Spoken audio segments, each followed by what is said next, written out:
اعوذ باللہ من الشیطان الرجیم بسم اللہ الرحمن الرحیم۔ مولا کائنات حضرت امیر المومنین علی ابن ابی طالب علیہ السلام کے مجموعہ کلام نہج البلاغہ کے پہلے باب کا خطبہ نمبر 76۔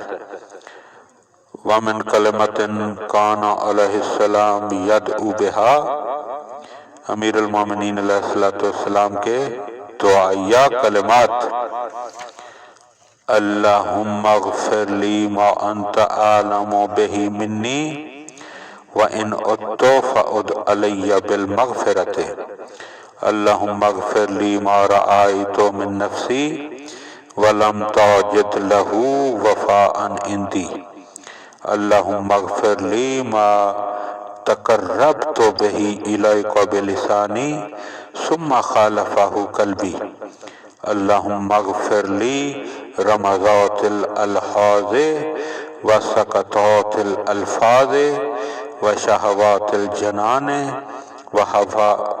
وحفوات اللسان۔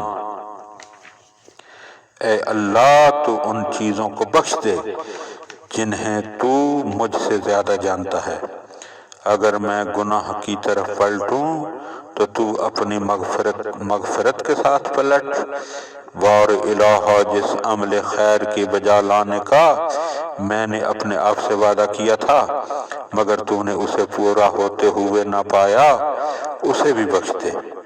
میرے اللہ، زبان سے نکلے ہوئے وہ کلمے جن سے تیرا تقرب چاہا تھا مگر دل ان سے ہم نوا نہ ہو سکا، ان سے بھی درگزر کر۔